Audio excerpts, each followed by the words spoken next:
నాయుడుకు సంబంధించిన వీళ్ళంతా, ఈ నాయకులంతా ప్రతి మహిళకు ఇప్పటికే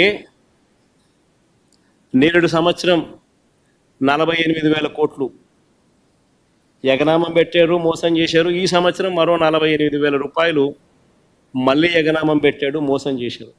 అంటే మహిళలకు మళ్ళీ మరో 96,000 రూపాయలు ఈ 2 ఏళ్లలో ఈ ఒక్క పథకం ద్వారా జరిగిన మోసం.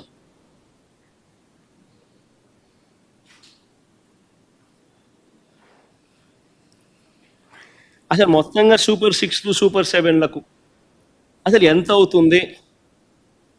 ఈ సూపర్ 6లు సూపర్ 7లే లెక్కేసుకుందాం, పెద్ద పెద్దవన్నీ లెక్కేద్దాం, చిన్న చిన్న కాస్త పక్కన పెట్టినా కూడా అని అనుకుంటే కూడా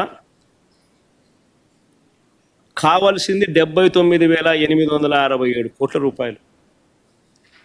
ఆడబిడ్డ నిధి 32,400 కోట్లు, అన్నదాత సుఖీభవ 10,712 కోట్లు, నిరుద్యోగ భృతి 7,200 కోట్లు, దీపం పథకానికి 3,900 కోట్లు, ఉచితంగా బస్సుకు మరో 3,000 కోట్లు, తల్లికి వందనానికి మరో 13,000 చిల్లర కోట్లు, 50 ఏళ్ళకే పెన్షన్ అనే పథకానికి మరో 9,600 కోట్లు, మొత్తంగా కలిపి దాదాపుగా 79,867 కోట్లు, అంటే 80,000 కోట్లు కావాలి. మరి ఈ పెద్ద మనిషి నేరుడు బడ్జెట్లో ఎంత కేటాయించాడు అని చెప్పి చూస్తే, నేరుడు బడ్జెట్లో గత ఏడాది 7,282 కోట్లు మాత్రమే కేటాయించారు. చేసిన తర్వాత ఎంత ఖర్చు పెట్టాడు అని అంటే కేవలం 865 కోట్లు మాత్రమే ఖర్చు పెట్టాడు. పోనీ ఈ సంవత్సరం బడ్జెట్లో 79,867 కోట్లకు గాను ఈ పెద్ద మనిషి ఎంత కేటాయింపులు చేశాడు అని అంటే కేటాయింపులే కేవలం 17,179 కోట్లు మాత్రమే కేటాయింపులు చేశాడు. అంటే ఇది కూడా ఎలాగో మోసం చేయడమే కదా అనే పద్ధతిలో జరుగుతూ ఉంది. బాబు షూరిటీ, మోసం గ్యారంటీ అన్నదానికి నిదర్శనాలు ఇవన్నీ కూడా. ఇదే పెద్ద మనిషి మన చిత్తూరు జిల్లాకి పోతాడు, పోయి గంగాధర్ నెల్లూరులో చంద్రబాబు నాయుడు అనే వ్యక్తి మాట్లాడుతూ అని అంటాడు, ఏమంటాడు? వైఎస్ఆర్సీపీ వాళ్ళకు ఏ పనులు చేయొద్దు, ఏ పథకాలు ఇవ్వద్దు అని పెద్ద మనిషి చంద్రబాబు నాయుడు చెప్పుకొచ్చాడు పబ్లిక్ మీటింగ్లో. ఈ పెద్ద మనిషి అందరూ చూస్తూ ఉండగా అందరి సమక్షంలో ఈ పెద్ద మనిషి మాట్లాడిన మాటలు ఇవి. ఏ పథకాలు ఇవ్వద్దు అని అంటాడు ఈ పెద్ద మనిషి. అసలు ఇది నేను అడుగుతా ఉన్నా, ఇవ్వడానికి ఇవ్వకపోవడానికి అసలు ఇది బాబు గారి సొమ్మ అని అడుగుతున్నా, ఎవడు అని అడుగుతా ఉన్నా. హీస్ ఓన్లీ ఏ కస్టోడియన్. ఈ మనిషి ఎవడు అని అడుగుతా ఉన్నా. ప్రభుత్వం నడిచేది ప్రజల కోసం, ప్రజల సొమ్ముతో నడుస్తూ ఉంది. ఇదే పెద్ద మనిషి ముఖ్యమంత్రిగా ప్రమాణ స్వీకారం చేసేటప్పుడు ఈ పెద్ద మనిషి చేసిన ప్రమాణం ఏమిటి? పక్షపాతానికి, రాగద్వేషాలకు అతీతంగా పరిపాలన చేస్తాను అని చెప్పి రాజ్యాంగబద్ధంగా ఈ మనిషి ప్రమాణం చేశాడు. పక్షపాతానికి, రాగద్వేషాలకు అతీతంగా పరిపాలన చేస్తానని ప్రమాణం చేసి ఇప్పుడు ఈ పెద్ద మనిషి ఇలా మాట్లాడుతూ ఉన్నాడు. ఏకంగా బహిరంగంగా, బాహాటంగా పబ్లిక్ స్పీచ్లో ఈ మాదిరిగా మాట్లాడుతూ ఉన్నాడు. మరి ఈ మనిషి మీద ఎవరైనా జడ్జిలు కానీ, ఆయన మాటలు, నా మాటలు ఎవరైనా జడ్జిలు వింటున్నా కానీ, అది గవర్నర్ గారైనా కానీ నా మాటలు, ఆయన మాటలు ఎవరైనా కానీ విన్నా కానీ, అసలు ఇలాంటి వ్యక్తిని ఒక్క నిమిషమైనా ముఖ్యమంత్రి స్థానంలో కొనసాగించడం ధర్మమేనా?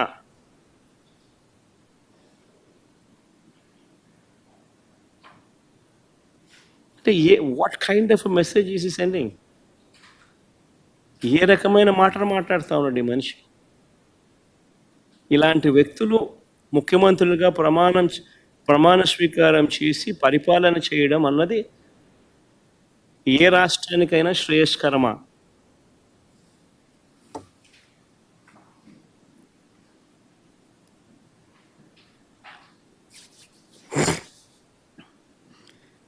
ఇక పెన్షన్ల విషయానికి వద్దాం. పెన్షన్ల విషయానికి వస్తే మా ప్రభుత్వం ఉన్న నాటికి, అంటే ఎలక్షన్ కోడ్ వచ్చే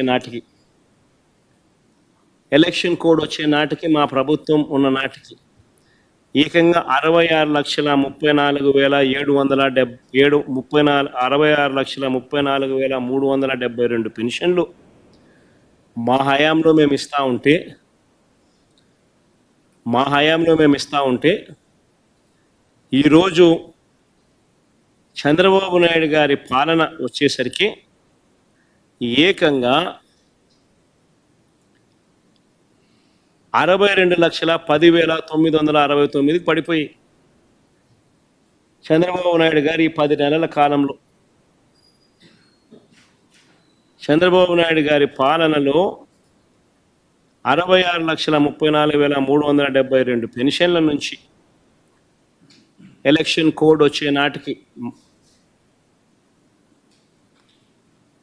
ఉన్న పెన్షన్ల దగ్గర నుంచి ఈరోజు చంద్రబాబు నాయుడు ఈ నెల డిస్ట్రిబ్యూట్ చేసిన పెన్షన్లు ఎంత అని చెప్పి చూస్తే 62,10,969 పెన్షన్లకు పడిపోయి,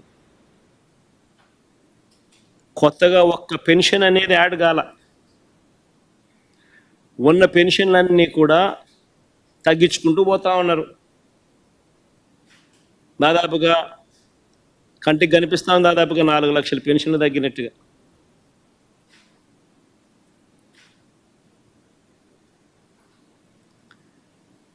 ఈ సంవత్సరం బడ్జెట్ చూస్తే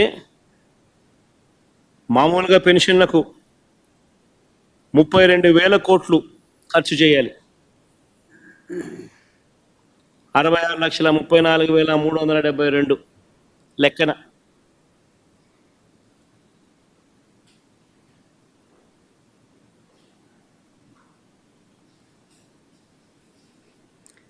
బడ్జెట్ ఈ సంవత్సరం చూస్తే 27,000 కోట్లు.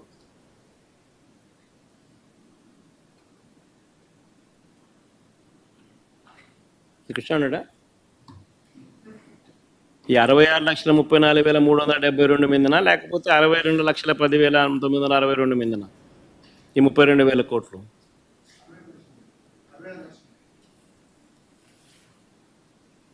$5,000 కోట్లు తగ్గింపు. పెన్షన్లు ఏదైనా పెరగాల్సింది పోయి ప్రతి సంవత్సరం, ఈ సంవత్సరం నుంచి నెక్స్ట్ ఇయర్కు పెరగాల్సింది పోయి బడ్జెట్ అలొకేషన్ తగ్గుదల కనిపిస్తూ ఉంది.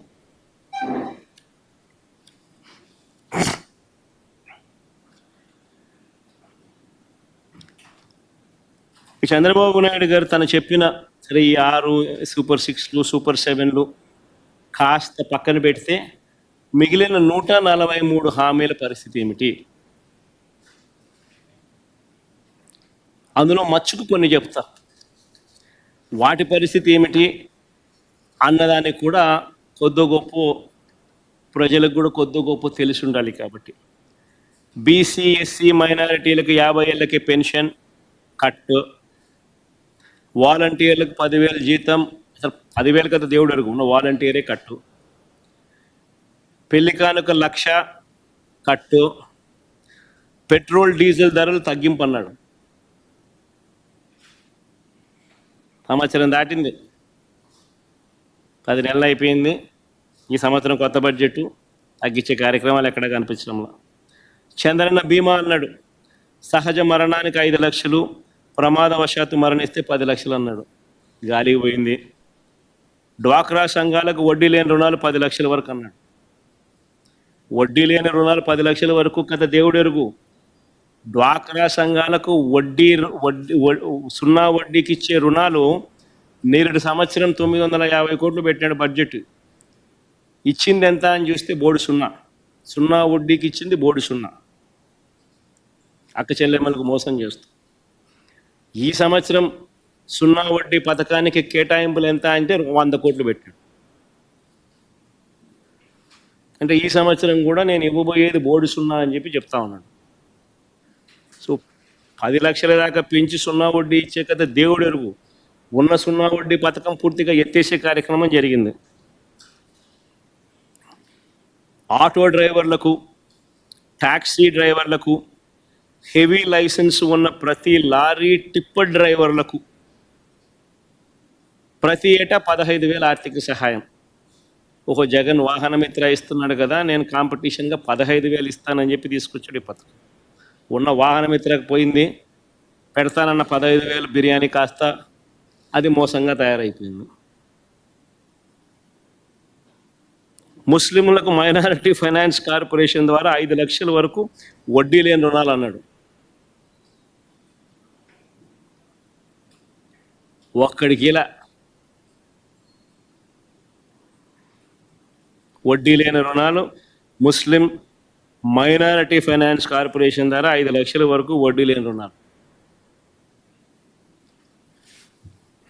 ఇంకా ఇలా ఎన్నో,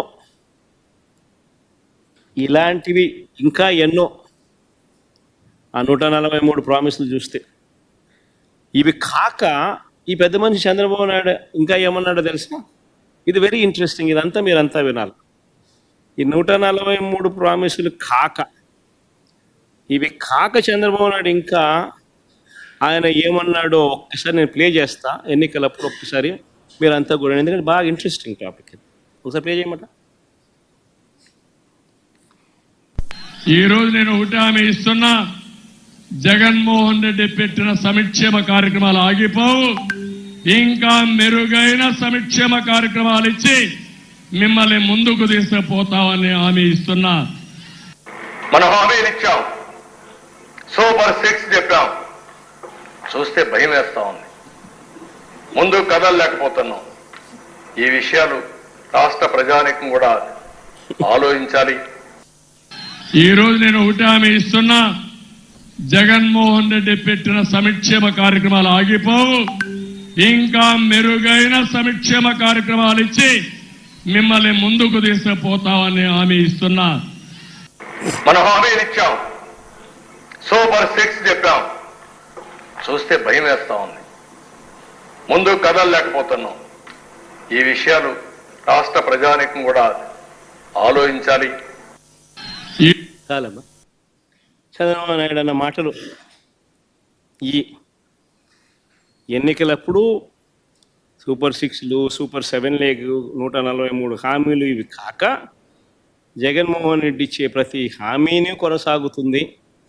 ఇవి కాక ఇంకా మెరుగైన సంక్షేమం కూడా అనలే, సంక్షేమం సంక్షేమం ఆ పథకాలు ఇస్తానని చెప్పాడు. తర్వాత ఏమన్నాడు ఇదే పెద్ద మనిషి నాడది, మళ్ళీ నేడు అసెంబ్లీలో ఆయన అన్న మాటలు ఏమన్నాడు? సూపర్ 6 చెప్పాము, సూపర్ 7 చెప్పాము, చూస్తే భయం వేస్తుంది. ఒకసారి భయం వేస్తుందని అంటాడు, ఒకసారి రహస్యం ఉంటే చెవిలో చెప్పు అని అంటాడు, ఇంకోసారి ఇంకో మాట మాట్లాడతాడు.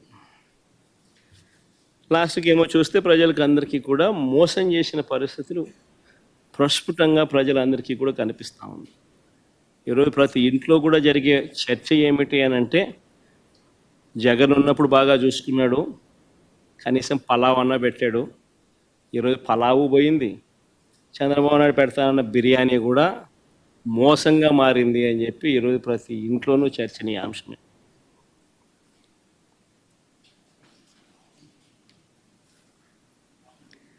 ఆ రోజు ఒకవైపున సంక్షేమ కార్యక్రమాలన్నీ కూడా ఎప్పుడూ రాష్ట్ర చరిత్రలో జరగని విధంగా,